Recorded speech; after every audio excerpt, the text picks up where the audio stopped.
8ನೇ ತರಗತಿಯ ವಿದ್ಯಾರ್ಥಿಗಳಿಗೆ ಸಮಾಜ ವಿಜ್ಞಾನ ವಿಷಯಕ್ಕೆ ಸಂಬಂಧಪಟ್ಟಂತೆ 3ನೇ ಅಧ್ಯಾಯ ಭಾರತದ ಪ್ರಾಚೀನ ನಾಗರಿಕತೆಗಳು ಎಂಬ ವಿಷಯಕ್ಕೆ ಸಂಬಂಧಪಟ್ಟಂತೆ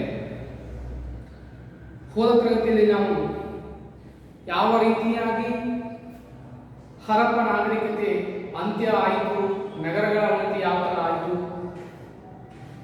ಯಾವೆಲ್ಲ ಸಂಗತಿಗಳು ಈ ನಗರ ಅವನತಿಗೆ ಕಾರಣಗಳಾದವು ಎಂಬ ಅಂಶಗಳ ಕುರಿತು ಅಧ್ಯಯನ ಮಾಡಿದ್ದೇವೆ. ಅದರ ಕುರಿತಾಗಿ ಒಂದೆರಡು ಅಂಶಗಳನ್ನು ನೋಡೋದಾದರೆ, ಹರಪ್ಪ ನಾಗರಿಕತೆಯ ಜನರು ಯಾವೆಲ್ಲ ರೀತಿಯಾಗಿ ಬುದ್ಧಿಶಕ್ತಿ ಉಳ್ಳವರಾಗಿದ್ದರು ಮತ್ತು ವಿಚಾರವುಳ್ಳವರಾಗಿದ್ದರು, ದೂರದೃಷ್ಟಿಕೋನ ಉಳ್ಳವರಾಗಿದ್ದರು ಎಂಬತಕ್ಕಂಥ ಅಂಶಗಳ ಕುರಿತು ನಾವು ಈಗಾಗಲೇ ಇಟ್ಕೊಂಡಿದ್ದೀವಿ. ಅದರ ಜೊತೆಗೆ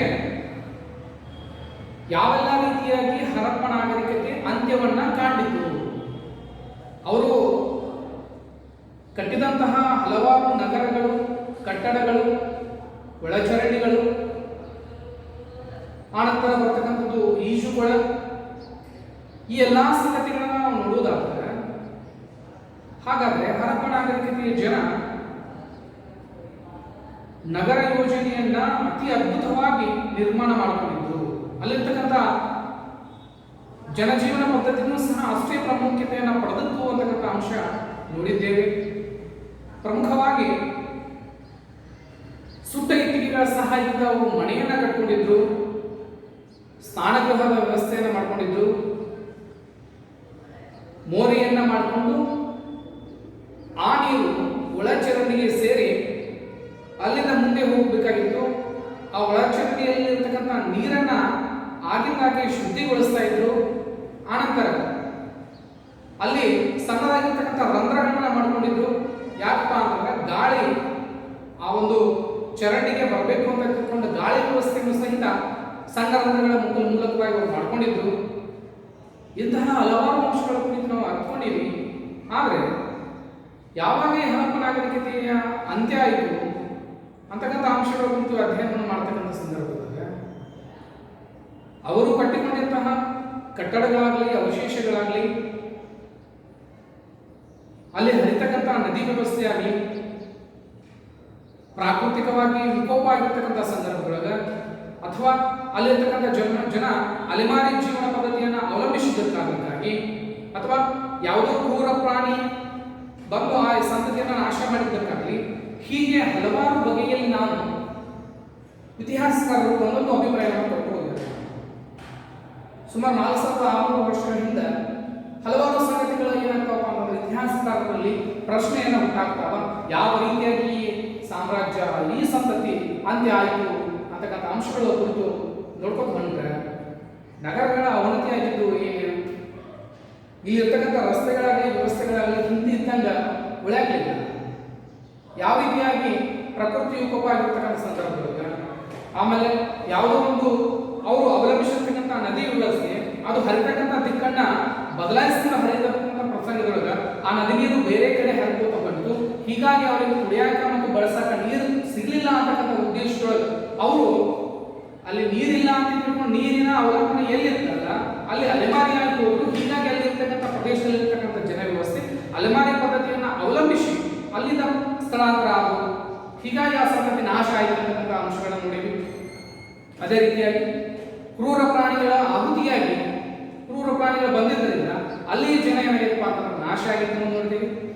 ಸುನಾಮಿನೋ ಅಥವಾ ಯಾವುದೋ ಚಂಡಮಾರುತ ಬೀಸಿ ಪ್ರಕೃತಿ ವಿಕೋಪಗಳಾಗಿ ಅಲ್ಲಿರ್ತಕ್ಕಂಥ ಪ್ರದೇಶದಲ್ಲಿರ್ತಕ್ಕಂಥ ಜನ ಆಗಲಿ, ಪ್ರದೇಶ ಆಗಲಿ ಅವನತಿಯನ್ನು ಕಾಣ್ತೀವಿ ಅಂತಕ್ಕಂಥ ಅಂಶಗಳಾಗಲಿ, ಇವೆಲ್ಲ ಅಂಶಗಳು ಏನಾಗ್ತವಪ್ಪ ಅಂತಂದ್ರೆ ಈ ನಗರಗಳ ಅವನತಿ ಯಾವೆಲ್ಲ ರೀತಿಯಾಗಿ ವಿಜೃಂಭಿಸಿರ್ತಕ್ಕಂಥ ಹರಪ್ಪ ನಾಗರಿಕತೆ ನಂತರದ ದಿನಮಾನದೊಳಗ ಯಾವೆಲ್ಲ ರೀತಿಯಾಗಿ ಅವನತಿಯನ್ನ ಕಂಡಿತು ಎಂಬತಕ್ಕಂಥ ಅಂಶವನ್ನು ನೋಡುವುದಾದ್ರೆ ಇಷ್ಟೆಲ್ಲ ಸಂಗತಿಗಳು ಏನಾಗ್ತವಪ್ಪ ಅಂತಂದ್ರೆ ನಮಗೆ ಕಟ್ಟಿಕೊಡಕ ಪ್ರಮುಖವಾಗಿರ್ತಕ್ಕಂಥ ಅಂಶಗಳಾಗ್ತವ. ಅದ್ರ ಮುಂದುವರಿದಂತೆ ಏನು, ಇಲ್ಲಿಗೆ ಏನಾಯ್ತು, ಹರಪ್ಪ ನಾಗರಿಕತೆ ಅಂಶ ಪಡೆಕೊಂಡ ಮೇಲೆ ಇಲ್ಲಿ ವೇದಗಳ ಕಾಲ ಏನಾಯ್ತಪ್ಪ ಅಂತಂದ್ರೆ ಪ್ರಾರಂಭ ಆಗ್ತದೆ.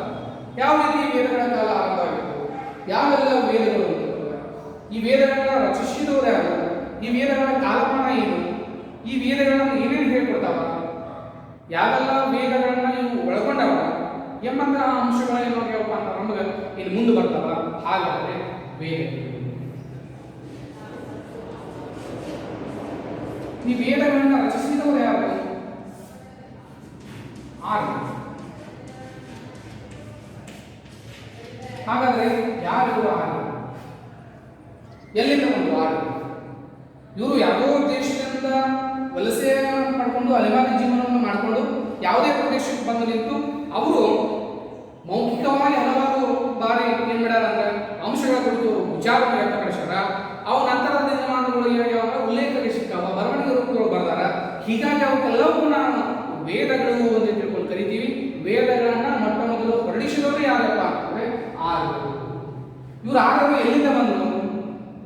ನಾವು ಭೂಪಟದ ಒಂದು ನಕ್ಷೆಯನ್ನು ನೋಡುವುದಾದ್ರೆ ಆರ್ಯರು ಮೂಲತಃ ಎಲ್ಲಿಯವರಾಗಿದ್ದಂದ್ರೆ ಇವರು ದಕ್ಷಿಣ ರಷ್ಯಾದ ಯುರಲ್ ಪರ್ವತ,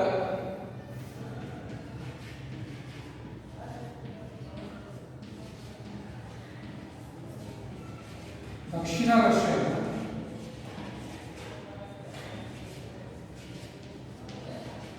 ಯುರಲ್ ಪರ್ವತ. ಈ ಯುರಲ್ ಪರ್ವತ ಅಂತ ದಕ್ಷಿಣ ರಷ್ಯಾದಲ್ಲಿ ಬರ್ತಕ್ಕಂಥದ್ದು ಪರ್ವತ. ಇದು ಯಾವ ತರ ಇರ್ತದೆ? ಇಳಿಜಾರು.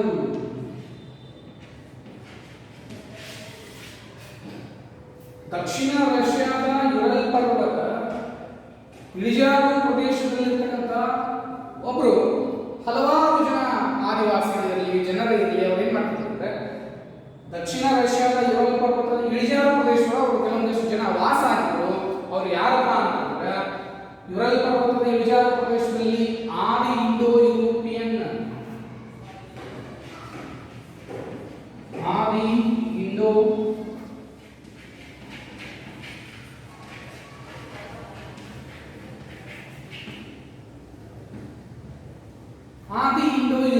ಎಂಬತಕ್ಕಂತಹ ಜನಾಂಗ ಅಲ್ಲಿ ವಾಸ.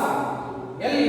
ದಕ್ಷಿಣ ರಷ್ಯಾದ ಯುರಲ್ ಪರ್ವತದ ಇಳಿಜಾರು ಪ್ರದೇಶದಾಗ ಆದಿ ಇಂಡೋ ಯುರೋಪಿಯನ್ ಎಂಬ ಜನಾಂಗ ಏನಾಗಿತ್ತಪ್ಪ ಅಂತಂದ್ರೆ ಇವರು ಜನಾಂಗಕ್ಕೆ ಸೇರಿದವರಾಗಿತ್ತು. ಹಾಗಾದ್ರೆ ಇದು ಆದಿ ಇಂಡೋ ಯುರೋಪಿಯನ್ ಜನಾಂಗ ಅಂತ ತಿಳ್ಕೊಂಡಿತ್ತು. ಆ ಜನಾಂಗಕ್ಕೆ ಸೇರಿದವರು ಯಾರಿದ್ರಂದ್ರೆ ಆರ್ಯರಾಗಿತ್ತು. ಒಂದೊಂದಾಗಿ ನಾವು ನೋಡ್ಕೋತ ಹೊಂಟಂತಹ ಸಂದರ್ಭದಾಗ ಹಾಗಾದ್ರೆ ಆರ್ಯರು ವೇದಗಳನ್ನ ರಚಿಸಿದರು ಅಂತ ತಿಳ್ಕೊಂಡು ನಾವು ನೋಡೀವಿ. ಆದ್ರೆ ಈ ವೇದಗಳನ್ನ ರಚಿಸಿರ್ತಕ್ಕಂಥ ಆರ್ಯರು ಎಲ್ಲಿಯವರು ಎಂಬತಕ್ಕಂತಹ ಪ್ರಶ್ನೆಗಳು ಬಂದಾಗ ಇವರು ಆರ್ಯರು ದಕ್ಷಿಣ ರಷ್ಯಾ. ಹಾಗಾದ್ರೆ ರಷ್ಯಾ ಎಲ್ಲಿ ಬರ್ತದೆ? ಏಷ್ಯಾ ಖಂಡದಲ್ಲಿ ಬರ್ತಕ್ಕಂಥದ್ದು. ಏಷ್ಯಾ ಖಂಡದ ದೊಡ್ಡದಾಗಿರ್ತಕ್ಕಂಥ ಪ್ರದೇಶ ಇದು. ಜೊತೆಗೆ ರಷ್ಯಾ ಅಂದ ತಕ್ಷಣ ನೆನಪು ಬರಬೇಕು ಏನು, ಪ್ರಪಂಚದಲ್ಲೇ ವಿಸ್ತಾರತೆಯನ್ನ ಒಳಗೊಂಡಿರ್ತಕ್ಕಂತಹ ಪ್ರದೇಶವಾದ ಅತಿ ಹೆಚ್ಚು ವಿಸ್ತಾರವಾಗಿರ್ತಕ್ಕಂಥದ್ದು ಯಾವುದಪ್ಪ ಅಂತಂದ್ರೆ ಅದು ರಷ್ಯಾದ ಜಿಕೆ ಪಾಯಿಂಟ್ ಕ್ವೆಶ್ಚನ್ ಬರ್ತದೆ. ಈ ರಷ್ಯಾ ಯಾವ ಖಂಡದೊಳಗೆ ಬರ್ತದೆ? ಏಷ್ಯಾ ಖಂಡ. ನಮ್ಮದೇ ಆಗಿರ್ತಕ್ಕಂಥ ಏಷ್ಯಾ ಖಂಡದೊಳಗೆ ರಷ್ಯಾ ಅಂತಕ್ಕಂಥ ದೇಶ ಬರ್ತದೆ. ಆ ರಷ್ಯಾದೊಳಗೆ ಏನೈತಿ, ದಕ್ಷಿಣ ಭಾಗಕ್ಕೆ ಸಂಬಂಧಪಟ್ಟಾಗ ದಕ್ಷಿಣ ರಷ್ಯಾದ ಯುರಲ್ ಪರ್ವತ, ಇಲ್ಲಿ ಯುರಲ್ ಪರ್ವತ ಆಯ್ತು ಅಂತ ಹೇಳ್ಕೊಂಡು ಇದು ಇಳಿಜಾರು ಪ್ರದೇಶ ಐತಿ. ಇಲ್ಲಿ ವಾಸವಾಗಿದ್ದವರು ಆದಿ ಇಂಡೋ ಯುರೋಪಿಯನ್ ಎಂಬ ಜನಾಂಗಕ್ಕೆ ಸೇರಿದವರಾಗಿದ್ದರು. ಯಾರು? ಆರ್ಯರು. ಹಾಗಾದ್ರೆ ನಮ್ಗೆ ಏನ್ ಗೊತ್ತಾಗ್ತದೆ ಈಗ? ಆರ್ಯರು ದಕ್ಷಿಣ ರಷ್ಯಾದ ಯುರಲ್ ಪರ್ವತದ ಇಳಿಜಾರು ಪ್ರದೇಶದಾಗ ಆದಿ ಇಂಡೋ ಯುರೋಪಿಯನ್ ಜನಾಂಗಕ್ಕೆ ಸೇರಿದವರಾಗಿದ್ದರು. ಯಾರು? ಆರ್ಯರು. ಹೀಗಾಗಿ ನಾವು ಆರ್ಯರು ಈ ದಕ್ಷಿಣ ರಷ್ಯಾದ ಯುರಲ್ ಪರ್ವತದ ಆದಿ ಇಂಡೋ ಯುರೋಪಿಯನ್ ಎಂಬ ಜನಾಂಗಕ್ಕೆ ಆರ್ಯರು ಸೇರಿದವರಾಗಿದ್ದರು. ಇವರೇನ್ ಮಾಡಿದ್ರು? ಮಧ್ಯ ಏಷ್ಯಾದ ಮೂಲಕ ಮಧ್ಯ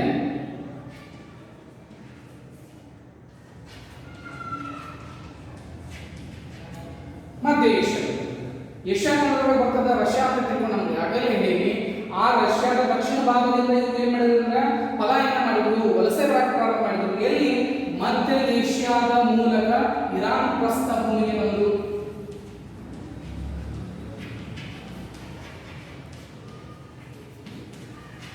ಎಲ್ಲಿ ಬಂದ್ರು?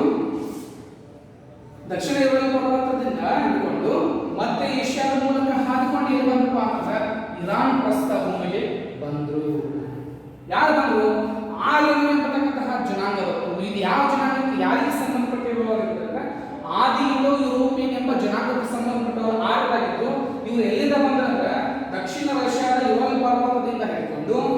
ಮಧ್ಯ ಏಷ್ಯಾದ ಮೂಲಕ ಇರಾನ್ ಪ್ರಸ್ಥಭೂಮಿಗೆ ಬಂದಂತಹವರಾಗಿದ್ದರು. ಈ ಇರಾನ್ ಪ್ರಸ್ಥಭೂಮಿಗೆ ಬಂದಂತಹ ಈ ಬುಡಕಟ್ಟು ಕೆಲವು ಗುಂಪುಗಳು ಅಫ್ಘಾನಿಸ್ತಾನವನ್ನು ದಾಟಿದವು. ಈ ಬಂದಿರತಕ್ಕಂಥ ಕೆಲವೊಂದಿಷ್ಟು ಗುಂಪುಗಳು ಏನಾಯ್ತಪ್ಪ ಅಂದ್ರೆ ಅಫ್ಘಾನಿಸ್ತಾನದ ಮೂಲಕ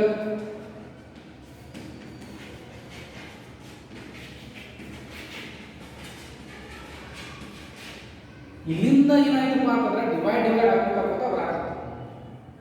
ಮೊದಲಿಗೆ ದಕ್ಷಿಣ ರಷ್ಯಾದಿಂದ ಬಿಟ್ಟರು, ಮಧ್ಯ ಏಷ್ಯಾದ ಮೂಲಕ ಇರಾನ್ ಪ್ರಸ್ಥಭೂಮಿಗೆ ಬಂದರು, ಅಲ್ಲಿಂದ ಮತ್ತೊಂದು ಸ್ವಲ್ಪ ಮುಂದುವರೆದು ಏನಾಗತ್ತಪ್ಪ ಅಫ್ಘಾನಿಸ್ತಾನಕ್ಕೆ ಬರಾಕತ್ತು. ಇಲ್ಲಿ ಅಫ್ಘಾನಿಸ್ತಾನದ ಮೂಲಕ ಇವರು ಅಫ್ಘಾನಿಸ್ತಾನಕ್ಕೆ ಬಂದರು, ಅಫ್ಘಾನಿಸ್ತಾನ ಪ್ರದೇಶಕ್ಕೆ ಬಂದು ಅಲ್ಲಿಂದ ಅಫ್ಘಾನಿಸ್ತಾನವನ್ನು ದಾಟ್ಕೊಂಡು ಪಂಜಾಬ್ ಎಂಬ ಪ್ರಾಂತ್ಯಕ್ಕೆ ಬಂದರು. ಪಂಜಾಬ್ ಪ್ರಾಂತ್ಯಕ್ಕೆ ಬಂದು ನೆಲೆಸಿದರು. ಯಾರು? ಆರ್ಯರು ಎಂಬತಕ್ಕಂಥ ಅಂಶಗಳನ್ನು ಗೊತ್ತಾಗ್ತವ.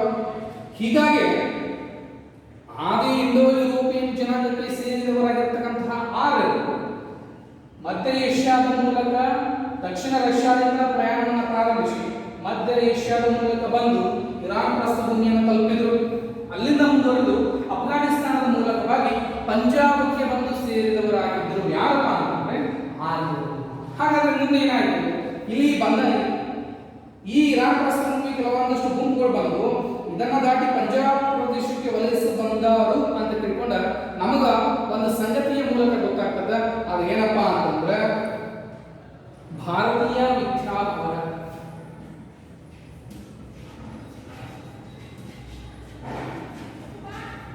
ಭಾರತೀಯ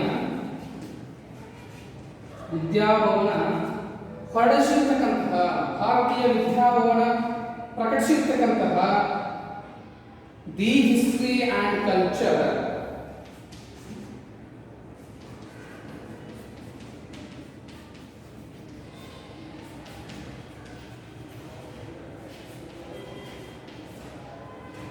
the history and culture of the Indian people. Of the Indian people. ಯಾರು ಹೇಳಿದ್ರು ಇದನ್ನ? ಇಷ್ಟೆಲ್ಲ ಸಂಗತಿಗಳು ಯಾರಿಂದ ನಮ್ಗೆ ಗೊತ್ತಾಯ್ತಪ್ಪ ಅಂದ್ರೆ ಭಾರತೀಯ ವಿದ್ಯಾಭವನ ಪ್ರಕಟಿಸಿರ್ತಕ್ಕಂಥ the history and culture of the Indian people ಎಂಬ ಶ್ರೇಣಿಯ ಮೂಲಕ ನಮಗೆ ಏನಾಯ್ತಪ್ಪ ಅಂತಂದ್ರೆ ಗೊತ್ತಾಯ್ತು. ಇದನ್ನ ಕೊಟ್ಟವ್ರು ಯಾರಪ್ಪ ಅಂತಂದ್ರೆ ಬಿ ಕೆ ಘೋಷ್. ಕೊಟ್ಟವ್ರು ಯಾರು? ಬಿ ಕೆ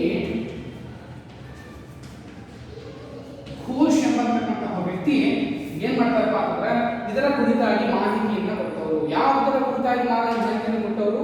ಈ ಆರ್ಯರ ಕುರಿತಾಗಿ ನಮಗೆ ಸವಿಸ್ತಾರವಾಗಿರ್ತಕ್ಕಂತಹ ಮಾಹಿತಿಯನ್ನ ಕೊಟ್ಟವರು ಯಾರಾಗಿದ್ರು ಅಂತಂದ್ರೆ ಬಿ ಕೆ ಘೋಷ್ ಖ್ಯಾತ ಇತಿಹಾಸಕಾರರಾಗಿದ್ದರು. ಇತಿಹಾಸಕಾರರಾಗಿರ್ತಕ್ಕಂತಹ ಬಿ ಕೆ ಘೋಷ್ ಒಂದು ವಾಕ್ಯವನ್ನು ಹೇಳಿದ್ರು. ಅದನ್ನ ಯಾರು ಘೋಷಿಸಿದ್ರೆ ಭಾರತೀಯ ವಿದ್ಯಾಭವನ ಎಂಬತಕ್ಕಂತಹ ಸಂಸ್ಥೆಯ ಏನ್ the history and culture of the Indian people ಎಂಬ ಶ್ರೇಣಿಯೊಳಗ ಅಲ್ಲಿ ಉಲ್ಲೇಖಗಳನ್ನು ಕೊಟ್ಟಾರ. ಇದರ ಪ್ರಕಾರವಾಗಿ ಇತಿಹಾಸಕಾರರಾದಂತಹ ಬಿ ಕೆ ಘೋಷ್ ಎಂಬುದರ ಅಭಿಪ್ರಾಯವನ್ನು ಕೊಟ್ಟರು. ಈ ಗುಂಪುಗಳು ಕಟ್ಟಿದ ಸಂಸ್ಕೃತಿಯನ್ನು ವೇದಗಳ ಆಧಾರದ ಮೇಲೆ ಅರ್ಥ ಮಾಡಿಕೊಂಡರು. ಇವರು ಕಟ್ಟಿಕೊಂಡಿರ್ತಕ್ಕಂಥ ಹಲವಾರು ಸಂಗತಿಗಳು ಏನಂತಂದ್ರೆ ವೇದಕ್ಕೆ ಸಂಬಂಧಪಟ್ಟವೇನೋ ವೇದಗಳನ್ನ ಕುರಿತು ಹೇಳದ ಅಂತಕ್ಕಂಥ ಸುದ್ದಿ ಆಗಿದೆ ಗೊತ್ತಾಗಿದ್ರೆ ಬಿ ಕೆ ಘೋಷ್ ಅವರಿಂದ ಏನಾಯ್ತು ಗೊತ್ತಾಯಿತು. ಅದನ್ನು ವೈದಿಕ ಸಂಸ್ಕೃತಿ ಅಂತ ತಿಳ್ಕೊಂಡು ಕರೆದರು. ಏನಂತ ಕರೆದರು? ವೈದಿಕ ಸಂಸ್ಕೃತಿ. ಇದೊಂದು ಒಳ್ಳೆ ರೀತಿಯಾದಂತಹ ಸಂಸ್ಕೃತಿಯನ್ನು ಹೇಳ್ಕೊಡೋದ, ಇದೊಂದು ಬೇರೆ ರೀತಿಯಲ್ಲಿರ್ತಕ್ಕಂಥ ವಿಚಾರವನ್ನ ಮನಸ್ಸಾಗ್ತೈತಿ. ಹೀಗಾಗಿ ಆರ್ಯರು ಇಷ್ಟೆಲ್ಲ ಸಂಗತಿಗಳನ್ನು ಕೂತ್ಕೊಂಡು ಬಂದು ಇದನ್ನ ಬಿ ಕೆ ಘೋಷ್ ಅವರು ಏನ್ ಮಾಡ್ತಾರೆ ನೋಡಿ ಇದಕ್ಕೆ ವೈದಿಕ ಸಂಸ್ಕೃತಿ ಆರ್ಯರು ಬಂದಿರತಕ್ಕಂಥ ಸಂಸ್ಕೃತಿಯನ್ನು ವೈದಿಕ ಸಂಸ್ಕೃತಿ ಅಂತ ತಿಳ್ಕೊಂಡು ಏನ್ ಮಾಡ್ತಾರೆ ಅಂದ್ರೆ ಕರೀತಾರೆ. ಹೀಗಾಗಿ ಈ ಕಾಲಘಟ್ಟ ಅಂತ ತಿಳ್ಕೊಂಡು ಬರ್ತಪ್ಪ ಅಂತಂದ್ರೆ 1500 ಸಾಮಾನ್ಯ ಶಕ ಪೂರ್ವ ಅಂತ ಕರೀತಾರ. ಸಾಮಾನ್ಯ ಶಕ ಪೂರ್ವ 1500ರಿಂದ 1000 ಈ ಅವಧಿಯನ್ನು ನಾವೇನಾದ್ರು ಕರಿತೀವಿ ಈ ವೇದಗಳ ಕಾಲದಲ್ಲಿರ್ತಕ್ಕಂತಹ ಒಂದು ಸಂಸ್ಕೃತಿಯ ಕಾಲ ಅಂತ ಹೇಳ್ಕೊಂಡು ಸಾಮಾನ್ಯ ಶಕ ಪೂರ್ವ 1500ರಿಂದ ಹಿಡ್ಕೊಂಡು 1000ರವರೆಗೆ ಏನ್ ಮಾಡ್ತಾ ಅಂದ್ರೆ ನಾವು ಹಾಗಾದ್ರೆ ಯಾವೆಲ್ಲ ಕಾಲಘಟ್ಟಗಳು ಇಲ್ಲಿ ಸಂಬಂಧಪಟ್ಟಾವ, ಆಯಾ ಕಾಲಘಟ್ಟಕ್ಕೆ ಏನಂತ ಹೆಸರು ಕೊಟ್ಟಿವಿ, ಈ ಸಂಗತಿಗಳು ಏನ್ ಮಾಡ್ತಾವಪ್ಪ ಅಂತಂದ್ರೆ ಈಗಾಗಲೇ ತಿಳ್ಕೊಳ್ಬಹುದು. ಹಾಗಾಗಿ 1500ರಿಂದ 1000 ಸಾಮಾನ್ಯ ಶಕ ಪೂರ್ವ 1500ರಿಂದ 1000 ಅವಧಿಯನ್ನು ನಾವು ಏನಂತ ಕರಿತೀವಿ ಅಂತಂದ್ರೆ ಇವುಗಳ ನಡುವಿನ ಅವಧಿಯನ್ನು ನಾವು ವೇದಗಳ ಅಥವಾ ಆರಗಳ ಅವಧಿಗಳು, ಆರಗಳ ಒಂದು ವಿಂಗಡಣೆ ಆಗಿರ್ತಕ್ಕಂಥ ಅವಧಿಗಳು ಅಂತ ಕರೆದೀವಿ. ಅದರೊಳಗೆ ಒಂದು ಬರ್ತದ ಋಗ್ವೇದ ಕಾಲ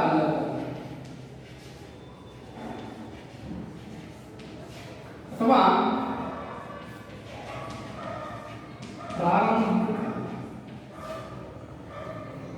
ಋಗ್ವೇದ ಕಾಲ ಅಥವಾ ಪ್ರಾರಂಭಿಕ ಕಾಲ ಅಂತ ತಿಳ್ಕೊಂಡು ಕರೆದೀವಿ.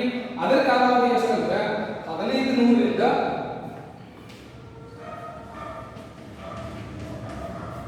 700. ಋಗ್ವೇದದ ಆರಂಭಿಕ ಕಾಲ, ಋಗ್ವೇದದ ಪ್ರಾರಂಭದ ಕಾಲ ಅಂತ ತಿಳ್ಕೊಂಡು 1500ರಿಂದ 700ರ ಅವಧಿ ಅಂತ ತಿಳ್ಕೊಂಡು ಮಾಡಿವಿ ಕರೆದೀವಿ.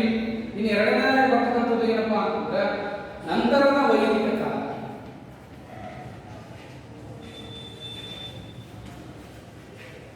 ನಂತರದ ವೈದಿಕ ಕಾಲ ಅಥವಾ ಋಗ್ವೇದದ ಕಾಲದ ನಂತರದ ಕಾಲ ಅಂತ ಕರೆದೀವಿ. ಇಲ್ಲಿ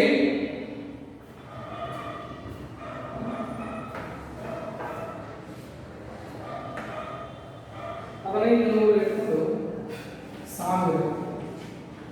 1000ರಿಂದ ಹಿಡಿದು 700ರ ಅವಧಿ. ಮೊದಲನೇದಾಗಿ ಬರ್ತಕ್ಕಂಥದ್ದು ಋಗ್ವೇದದ ಕಾಲ. ಇದು ಋಗ್ವೇದ ಕಾಲ 1500ರಿಂದ ಹಿಡ್ಕೊಂಡು ಸಾಮಾನ್ಯ ಶಕ ಪೂರ್ವ 1000ರ ನಡುವಿನ ಅವಧಿಯನ್ನು ನಾವು ಋಗ್ವೇದ ಕಾಲ ಅಥವಾ ಪ್ರಾರಂಭದ ಕಾಲ ಅಂತ ಹೇಳ್ತಾರೆ. ಅದರ ನಂತರದ ಕಾಲಾವಧಿ ಯಾವಪ್ಪ ಅಂತಂದ್ರೆ ನಂತರದ ವೈದಿಕ ಕಾಲ. ಇದು 1000ರಿಂದ ಸಾಮಾನ್ಯ ಶಕ ಪೂರ್ವ 1000ರಿಂದ 700ರ ನಡುವಿನ ಅವಧಿ ಅಂತ ತಿಳ್ಕೊಂಡು ಏನ್ ಮಾಡ್ತೀವಿ ಅಂದ್ರೆ ಕರೆದೀವಿ. ಇಲ್ಲಿ ಋಗ್ವೇದದ ಕಾಲ ಹೇಳುವುದು ಸಹಿತ ಹಲವಾರು ರೀತಿಯಾಗಿರ್ತಕ್ಕಂತಹ ಅಂಶಗಳ ಕುರಿತು ಹೇಳ್ಯಾರ. ಅದೇ ರೀತಿಯಾಗಿ ನಂತರದ ವೈದಿಕ ಕಾಲದಲ್ಲಿ ಬಂದದ್ದು ಇಲ್ಲಿ ವೇದಗಳ ನಂತರ ನಮಗೆ ಬರ್ತಕ್ಕಂಥದ್ದು ಏನಪ್ಪಾ ಅಂತಂದ್ರೆ ಪ್ರಮುಖವಾಗಿ 4 ವೇದಗಳು. ಹೌದಾ?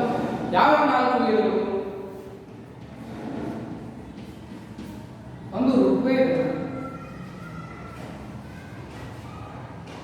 ಸಾಮವೇದ, ಯಜುರ್ವೇದ,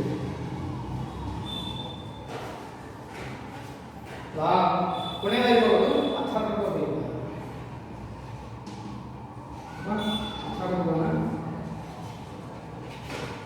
ಹೀಗೆ ನಾವು ಏನ್ ಮಾಡ್ತೀವಿ ಅಂದ್ರೆ ಕಾಲಗಳನ್ನ ನಾವು ವಿಭಾಗ ಮಾಡ್ತೀವಿ. ಋಗ್ವೇದ, ಸಾಮವೇದ, ಯಜುರ್ವೇದ ಮತ್ತು ಅಥರ್ವಣ ವೇದ ಅಂತ ತಿಳ್ಕೊಂಡು 4 ವೇದಗಳನ್ನ ಏನ್ ಮಾಡಿದ್ರೆ ಗುರುತಿಸ್ಕೊಂಡಿವಿ.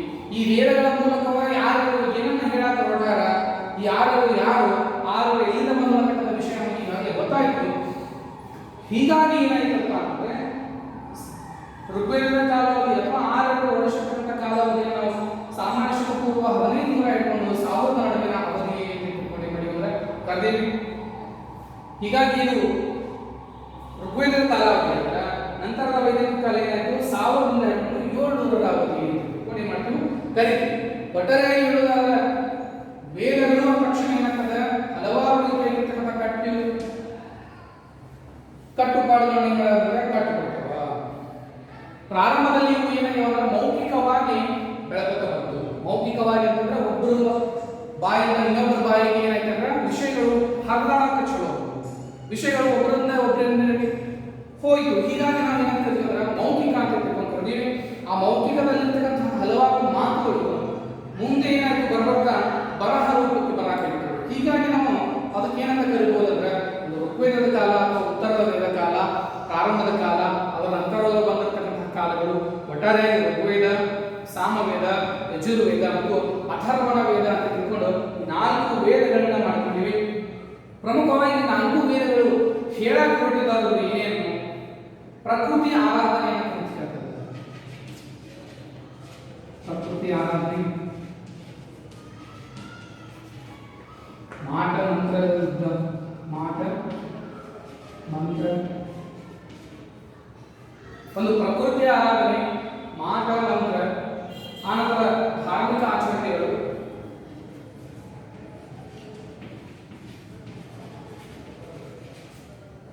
ವಿಷಯಗಳ ಕುರಿತಾಗಿ ಏನಾಗ್ತಾವಪ್ಪ ಅಂತಂದ್ರೆ ವೇದಗಳು ನಮಗೆ ಹೇಳ್ಕೊತ ಹೋಗ್ತಾವ. ಇಲ್ಲಿ ವೇದಗಳು ಅಂದ ತಕ್ಷಣ ನಮಗೆ ಗೊತ್ತಾಗೋದಿಷ್ಟೇ, ಪ್ರಕೃತಿ ಆರಾಧನೆ ಆಗಿರ್ಬೋದು, ಮಾಟ ಮಂತ್ರ ಆಗಿರ್ಬೋದು,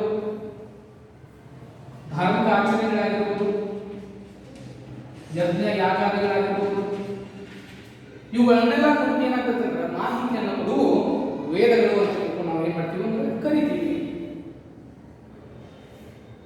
ಹೀಗಾಗಿ ಈ ಋಗ್ವೇದ ಕಾಲ ಪ್ರಾರಂಭದ ಕಾಲ ಆಗಲಿ ಅಥವಾ ನಂತರದ ವೈದಿಕ ಕಾಲಗಳಾಗಲಿ, ಋಗ್ವೇದದ ಕಾಲ ಅಂದ್ರೆ ಸಂಪೂರ್ಣವಾಗಿ ಋಗ್ವೇದವನ್ನೇ ಅವಲಂಬನೆ ಮಾಡಿಕೊಂಡಿರೋದು ಒಂದನೇ ಕಾಲ ಅಂದ್ರೆ ಸಾಮವೇದ, ಯಜುರ್ವೇದ, ಅಥರ್ವಣ ವೇದಗಳು ಮೂರು ಕೂಡ ನಂತರದ ವೈದಿಕ ಕಾಲಗಳಾಗಿ ಏನಾಗಿದೆ ವಿಂಗಡಣೆ ಆದವು.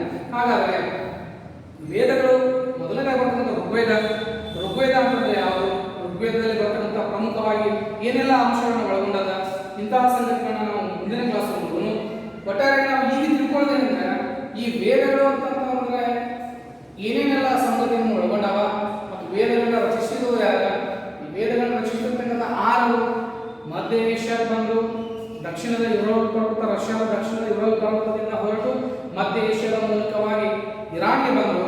ಇರಾನ್ ಪ್ರಸ್ಥಭೂಮಿಯಿಂದ ಹಿಡ್ಕೊಂಡು ಏನ್ ಮಾಡ್ತಾರಪ್ಪ ಅಂತಂದ್ರೆ ಅಫ್ಘಾನಿಸ್ತಾನಕ್ಕೆ ಬಂದು ಅಲ್ಲಿಂದ ಪಂಜಾಬ್ ಬಂದ ನೆಲೆಸಿದ್ರು ಅಂತ ತಿಳ್ಕೊಂಡು ನೋಡಿವಿ.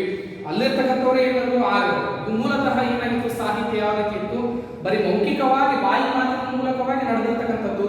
ನಂತರದ ದಿನಮಾನಗಳು ಏನಾಯ್ತಪ್ಪ ಬರವಣಿಗೆ ರೂಪವನ್ನ ಕಂಡಿತು ಅಂತಕ್ಕಂಥ ಅಂಶವನ್ನು ನೋಡಿದ್ದೀವಿ. ಅದೇ ರೀತಿಯಾಗಿ ಈ ವೇದಗಳನ್ನು ನಾವು ಕಾಲಗಳನ್ನು ವಿಂಗಡಣೆ ಮಾಡಿದಾಗ ಸಾಮಾನ್ಯ ಶಕ ಪೂರ್ವ 1500 ಹಿಡ್ಕೊಂಡು 700ರ ಅವಧಿ ಅಂತ ತಿಳ್ಕೊಂಡು ಮಾಡಿದ್ರೆ ಆ 1500ರಿಂದ ಹಿಡ್ಕೊಂಡು 1000 ತನ ಋಗ್ವೇದದ ಕಾಲ ಅಥವಾ ಆರಂಭಿಕ ವೈದಿಕ ಕಾಲ ಅಂತ ಕರೆದೀವಿ. ಎರಡನೇ ಅವಧಿ ಯಾವುದು? ನಂತರದ ವೈದಿಕ ಕಾಲ.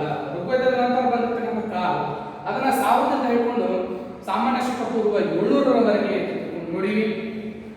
ಹಾಗಾದ್ರೆ ಈ 4 ವೇದಗಳು ಯಾವುವು? ಋಗ್ವೇದ, ಸಾಮವೇದ, ಯಜುರ್ವೇದ, ಅಥರ್ವಣ ವೇದ ಅಂತ ತಿಳ್ಕೊಂಡು 4 ವೇದಗಳಂತ ತಿಳ್ಕೊಂಡು ಕರೆದೀವಿ. ವೇದಗಳು ಏನೇನೆಲ್ಲ ಹೇಳಕ್ ನಮ್ಗೆ ಹೊರಟಾವ?